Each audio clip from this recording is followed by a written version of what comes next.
Students, आज हम आपको बीएससी फर्स्ट ईयर में अभी हमारे जो जीन्स वगैरह कल मैंने मैपिंग जीन्स और जंपिंग जीन्स आपको बताए थे। जंपिंग जीन के बाद आज हम आपको ट्रांसफर आरएनए के बारे में बताएंगे, जिसे हम टीआरएनए कहते हैं। अभी तक आपने टीआरएनए आपने जानते हैं कि ट्रांसफर मतलब जो एक स्थान से दूसरे स्थान पर चीजों को या जीन्स को ट्रांसफर करने में हेल्प करते हैं। ऐसे प्रकार के आरएनए होते हैं ट्रांसफर करते हैं, वो ट्रांसफर आरएनए है। लेकिन हमें प्रॉपर तरीके से कैसे लिखना होता है कि ट्रांसफर आरएनए क्या है, किस तरीके से आपको उसको डिफाइन करना होगा। शॉर्ट क्वेश्चन या लॉन्ग क्वेश्चन के थ्रू भी आपका क्वेश्चन प्रॉपर बनता है। और अगर किस तरीके से आपको लिखना है तो मैं आपको समझा रही हूँ, आप ध्यान से सुनिएगा, ठीक है। जो ट्रांसफर आरएनए के छोटे अणुओं का बना होता है, ये आरएनए के छोटे अणुओं का बना होता है। ये कोशिका द्रव में पाए जाते हैं। कहाँ पाए जाते हैं? कोशिका द्रव में पाए जाते हैं। ये एमआरएनए पर स्थित कोडोन का अनुलेखन करते हैं। ये एमआरएनए पर स्थित जो कोडोन्स होते हैं उनका अनुलेखन करते हैं तथा 20 अमीनो अम्लों के साथ बंधुता रखते हैं। कितने? 20 अमीनो अम्लों के साथ बंधुता रखते हैं।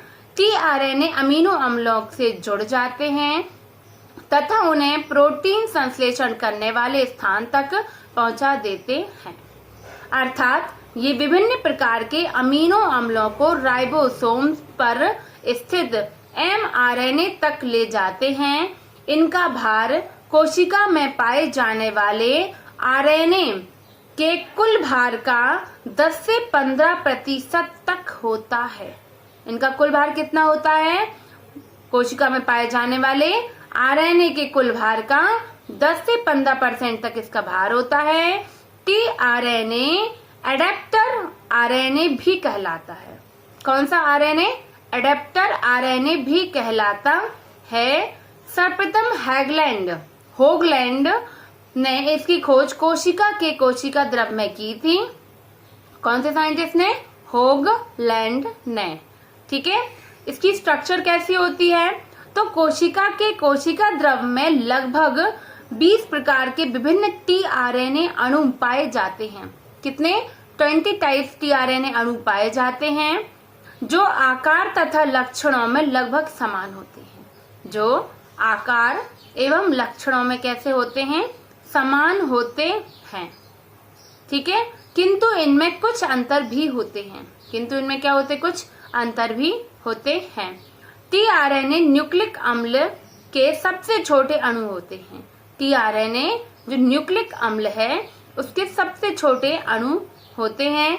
और ठीक है, आकार तथा लक्षणों में कैसे होते हैं? लगभग समान होते हैं और इनमें कुछ अंतर भी हो सकते हैं।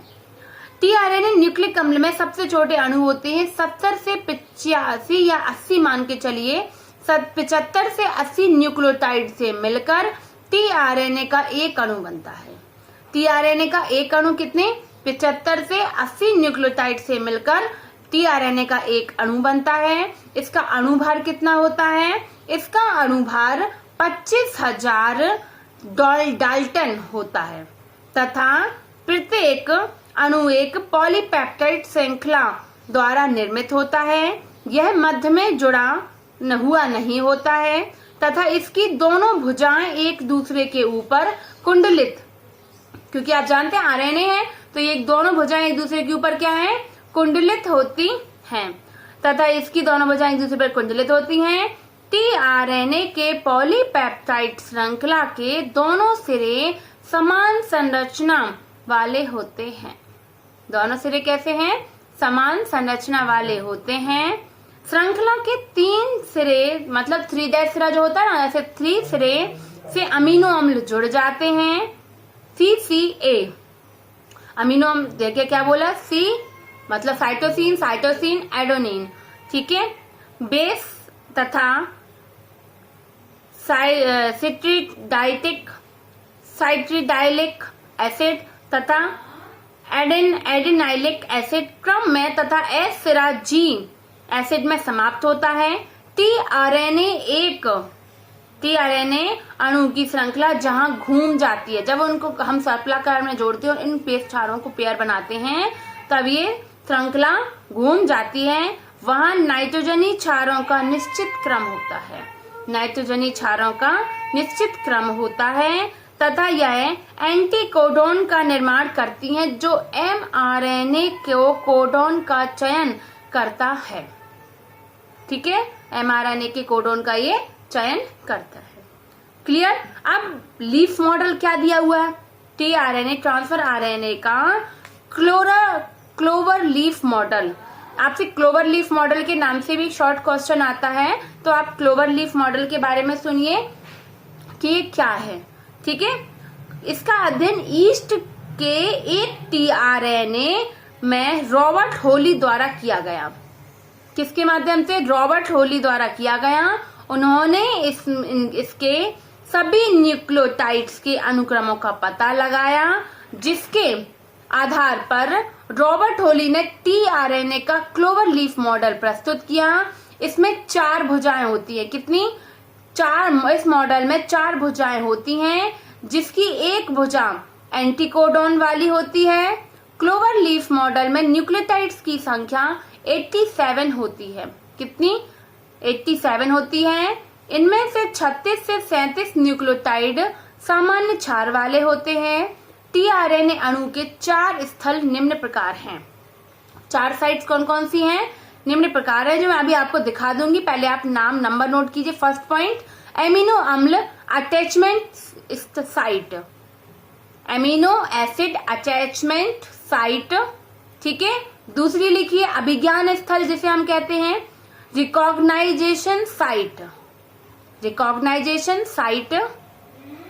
थर्ड लिखिए एंटीकोडोन या कोडोन अभिज्ञान, हिंदी में बोलते हैं, इंग्लिश में है एंटीकोडोन और कोडोन रिकॉग्नाइजेशन, एंटीकोडोन और कोडोन रिकॉग्नाइजेशन।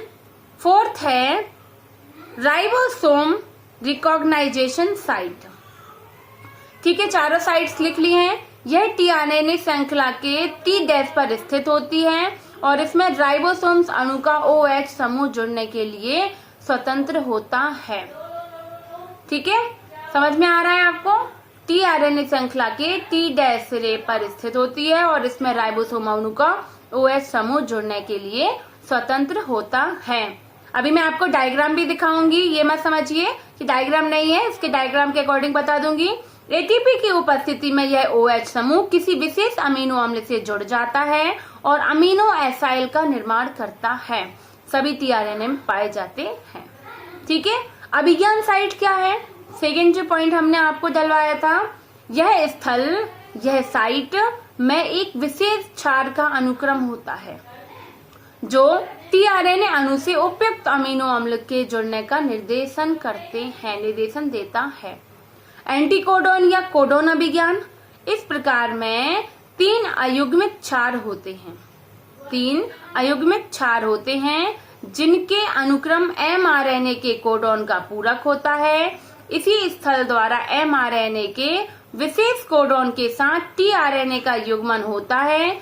यह टीआरएनए का विशेष क्षेत्र होता है। ये टीआरएनए का क्या? विशेष क्षेत्र होता है। अब हम बात करते हैं राइबोसोम अभिज्ञान स्थल, रिकॉग्नाइजेशन साइट। प्रोटीन संश्लेषण के समय टीआरएनए इस स्थल द्वारा राइबोसोम से जुड़ जाता है। इस स्थल द्वारा वो जुड़ जाएगा राइबोसोम से।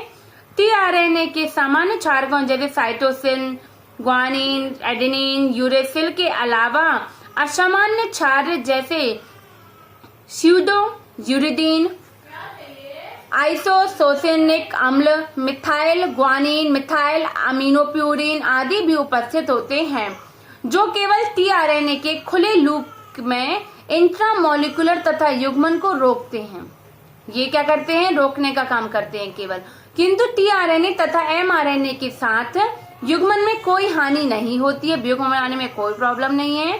टीआरएनए अणु सक्रिय तथा निष्क्रिय दोनों रूपों में पाए जाते हैं। कोशिका के कोशिका द्रव्य में विभिन्न प्रकार के टीआरएनए अमीनो अम्लों को राइबोसोम्स तक पहुंचाते हैं तथा प्रोटीन संश्लेषण में सहायक होते हैं। क्लियर है? टीआरएनए अमीनो अम्लों को राइबोसोम्स तक पहुंचाते हैं और प्रोटीन संश्लेषण में हेल्प भी करते हैं। अब मैं आपको डायग्राम दिखाऊंगी। इस तरीके से आप देखिए, ये डायग्राम है, दिख रहा है आपको? ये जो डायग्राम है ये यीस्ट एलेनिन का है, जिसमें टीआरएनए का क्लोवर लीफ मॉडल दिया हुआ है। इसके चारों मॉडल की जो संरचना मैंने आपको दिखाई हुई है, आप देख सकते हैं। क्लोवर लीफ मॉडल में जो ये डायग्राम मैं आपको दिखा रही हूँ, ये amino acid attachment site activate amino acids, ठीक है। ये क्या है? इंट्रामोलिकुलर बेस पेयर्स बन रहे हैं। देखिए एडेनिन, ग्वानिन, साइटोसिन के पेयर्स वगैरह बन रहे हैं यहाँ पर। क्लियर दिख रहा है आपको? ठीक है। ये देखिए यूरेसिल बेस और 5 डैश वाला पॉइंट, ये चारों साइड्स हैं 3 डैश वाली। ये देखिए जिसमें यहाँ पे शो किया हुआ है, ये first, second, third, fourth side है ना। और इसी तरीके से इसका ये देखिए, ये आउटलाइन डायग्राम इससे बिल्कुल क्लियर होगा आपको। ये वाला डायग्राम देखिए, इसमें 3 डैश वाली साइड ACC, ये T5CG, यहाँ पर एक्टिन को एक्टिव जो एंटीकोडॉन्स हैं, ये देखिए ये आर्म है, चारों आर्म है, ठीक है। 5 डैश एंड 3 डैश एंड वाला यहाँ खोल के उन्होंने दिखाया हुआ है, आपको शो किया है। इस तरीके से आप बता सकते हैं चारों एंड्स को, ठीक है। और यहाँ पर आपको स्क्रीनशॉट करना है तो आप कर सकते हैं, डायग्राम का मैंने यहाँ दिखा दिया है। Thank you students.